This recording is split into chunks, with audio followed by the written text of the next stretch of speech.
Hey, what is going on, guys? I am Unique Shot and we are back with another video. Now guys, in this video we're going to be going over the best class setups for beginners in 2018 here in Call of Duty World War II. Now the reason why I made this video super late, and a lot of content creators did create this a lot earlier, when not around the beginning of the game, just because there's a lot more beginners, but the reason why a video like this would be really good here this late in the game is simply because some people are actually getting back into the game, and since a lot of people are going back into the game, a lot of those videos way back 7 months ago are now starting to become irrelevant as of patch updates and different balancing changes have happened to the game. So now in this video I will definitely be going over a couple class setups that can guys help you if you're either coming back to the game, or whether you're new, or even if you still play the game. These setups are definitely good for all those things. And also, do not forget, if you guys do like this video, do not forget to leave a like on this video. Hopefully we can get 3 likes on this video and definitely get started on the next one. And do not forget to consider subscribing to the channel to see more content like this, and also follow me on social media. The links to those will be in the description down below. Anyways, let's get into the video. Yo, I ain't here for the money, I ain't here for the fame.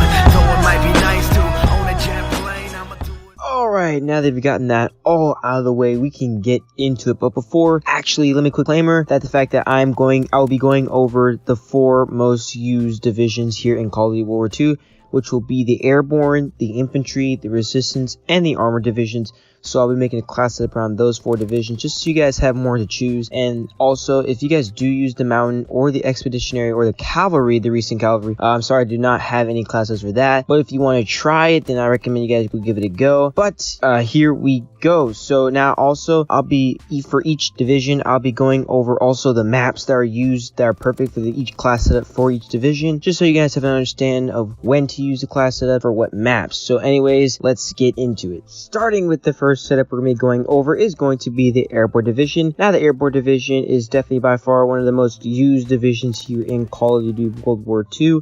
And despite the nerfs and everything that happened to the airborne division, and even with the overhauls of every single division, the airborne is still being used a whole heck of a lot. So the gun that we're going to be using here is going to be the PPSH. Now I chose the PPSH simply because it's one of the first SMGs you do unlock, and the PPSH is definitely by far better than the grease gun. So with the attachments for the PPSH is going to be extended mags, grip, and advanced rifle. Now the reason why I chose the 3 attachments simply because extended mag does keep with more ammo. The grip definitely keeps you steady with the aim, just because usually when you're a beginner, your aim's not totally the best.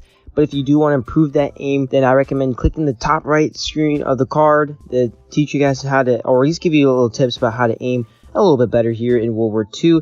And also advanced rifle, just because it's an SMG, and when you're playing SMG, you'll be going up mostly against other assault rifles, so it definitely will put you in the competition with those other assault rifles. Now for the basic trainings, basic training I decided to use was the escalation. However, if you do not have escalation, you guys can definitely go with Claudenstein or espionage. Now the rest of it is basically up to you. If you guys do want to recommendation for lethals and tacticals, for lethals I do recommend using either the stickies or the original frag grenade. You guys pick on which one, but of course anyone will do. And for the tacticals, I decided to roll with the flashbang, just because, you know, it's a flashbang, it's pretty good, and it's definitely the most used tactical here in World War II. Also, if you guys are looking for a secondary, again, it does not matter, anything but the PO8, just because the PO8 is complete garbage. I personally use the 9mm just because it is definitely a fast firing pistol and very effective at a medium range.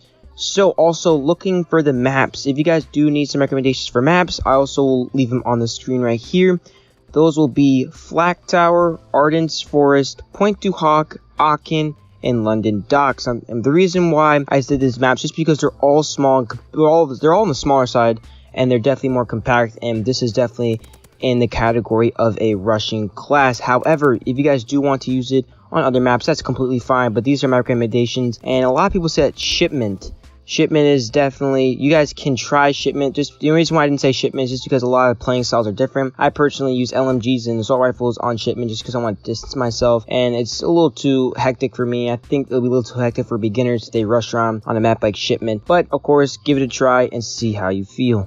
Now that we have the airborne division out of the way, we can get right on into the next division. And the next one I'll be addressing will be the infantry division. Now, infantry division is definitely going to be an interesting one just because it's going to be a lot different and we can definitely use more attachments with the infantry division. So this is going to be a lot more advanced. So please try to keep up with us, but I'm pretty sure you won't have a problem. So the first thing we're going to be addressing is going to be the weapon we're going to be using, and that is going to be the M1941. Now, the M1941 is the first assault rifle that you do unlock here in World War II, and it's by far one of the better assault rifles here in the game. Although not the best, it's definitely in the top 5 or even the top 3 for my list. Now, the attachments are going to be advanced rifling, extended mags, high caliber, and grip. Now, this is actually very interesting with the use of high caliber, but let me explain all the attachments first. So, as for advanced rifling, again, if you have advanced rifling, increases the range, and having range on an assault rifle like the M1941 can put you in the competition with the LMGs and the snipers. Also,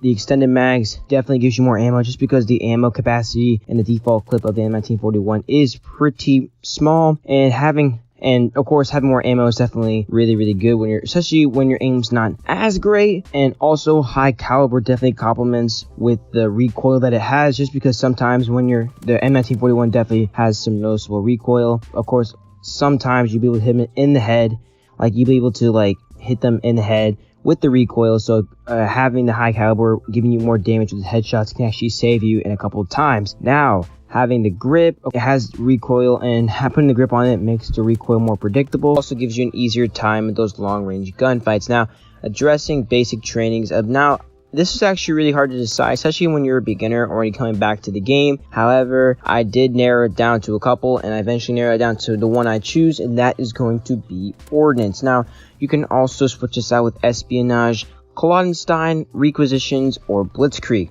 Now, I did mark all those out just because I realized that the fact that streaks in this game are definitely really hard to earn, or at least harder than they were previous years. And having the ordnance will definitely give you a better, or give you at least an easier time to earn these streaks and be able to cycle them a lot quicker and a lot more efficiently. So that's why I went with that one. Now, of course, I'm going to mention the same thing I did with the airborne. The secondaries and the lethals and tacticals do not matter. I definitely would probably go with the M9mm or the 9mm, and also I'll go with the stickies and the flashbang. But that's all I'm gonna be addressing for the infantry. And as for maps, I'm definitely gonna go with, now this is actually a little kind of strange, but I'm gonna say all the maps. Now, when I mean all the maps, it means that if you had to, of course, adjust your playstyle a lot when using this class, this is definitely good for rushing and for hanging back. That's why I said it's good for all maps. However, if you do want to stay away from something, I would probably stay away from places like Gustav. You could probably just Gustav Cannon, probably the one I stay away from, just because there's a lot of LMGs and snipers kind of rule that area. So I mean, if you do want to use it, Gustav Cannon is definitely a one, but all maps will be great for this infantry class setup. Now that we've gotten the two most known divisions out of the way, we can get on to the other two. Now, the first one I'm going to be addressing is going to be the Resistance Division. Now, this class setup is by far going to be the most unique one, simply because I have to make a lot of changes to it during the process, and Resistance has the most unique features as a division. So, the weapon we're going to be using is going to be the STG-44. Now, actually, originally I did use the grease gun, but unfortunately the grease gun was just so ineffective and really inconsistent as of effectiveness and everything. So I decided to go with the STG-44. And the attachments I'm going to be using is going to be the grip, quick draw, and rapid fire. Now, the reason why I go with grip, just because, again, it makes the gun a lot more steadier, and for beginners, you definitely need that steadiness down sight. And also quick draw, just so you can aim a lot faster. And of course, aiming a lot faster will be helping when you're rushing, you're running and gunning. So this you can definitely adjust really quickly. Also, the rapid fire is also used again for the same reason as the quick draw. It's good for rushing and going in close range. Now, as for secondaries, it's up to you. I'm gonna go with the 9mm. As for lethals and tacticals, I'm going with the sticky, and tacticals I'm going with the flashbang. And as for the basic training, I'm gonna be rolling with ordnance again. So for the same reason I did with the infantry division, just because it makes it a lot easier. You can also keep cycling that UAV. As for the maps for the resistance class setup, again, just like the infantry, it's going to be all the maps, simply because the SH-44 can fit with just about every single map, as it can go really close range. Also, it can go from a distance, so you guys can pick and choose what you guys want. Again, I'd probably avoid mostly Gustav when using assault rifles and SMGs. You guys can always give it a try. Now that we've gotten those completely out of the way, we can jump into the armored division. Now for the armored division, this is actually be the last one to be addressing, so let's just get to make this really quick. The first gun we're going to be using is going to be the MG15, simply because in my opinion it is the best LMG in the game. So what the attachments are going to be the extended mags, rapid fire, and the grip. Now you guys already know my thing for the grip and rapid fire. The extended mag, the MG15 does not have a lot of bullets in it. It has 50 by its default clip, so having this extended mag will bring it up and definitely allow you to use it a lot longer for each clip. Now, as for the attachments, we're going to be using escalation, simply because of the map choices I made, and also the armor division can actually cancel out a couple of them. You don't really need espionage, but if you want to use espionage, it's definitely a good substitute. Now, as for the maps to be used on, it is definitely highly recommended if you use it on Shipment, Gustav, USS Texas, Gibraltar, and Ardennes Forest. I believe that all these maps are definitely what makes this class shine. However, you can use it on maps like Flak Tower and Point 2 Hawk, but I definitely recommend using it on Shipment because it's definitely by far one of the best ones to use in the game. As you see in the gameplay right here, I am absolutely monstering with the MG15, and it's definitely, it shines and shows its best here with the Shipment 1944. Now the reason why I went with escalation is simply because it can keep you reloading, keep you with ammo as you make double kills and stuff like that, and that can definitely keep you longer, especially if you're playing on such a small, tight, heavy map like Shipment, and allow you to keep going by using the bipod, and you can absolutely mow down people. It is absolutely insane. I recommend you guys give this class a shot. Alright, ladies and gentlemen, we are at the end of this video, but of course I do comment down below before you guys go on what you guys think of these class setups, and also do not forget to leave a like on this video to see more content like this, and also consider subscribing to the channel. We are very, very close to 160. I can just feel it. Come on, guys, we're so close to breaking the goal, and I know we can do it. So anyway, guys, I appreciate you guys watching this video, and also supporting my channel for those who are. And guys, I'll see you in the next video. Peace. Press start.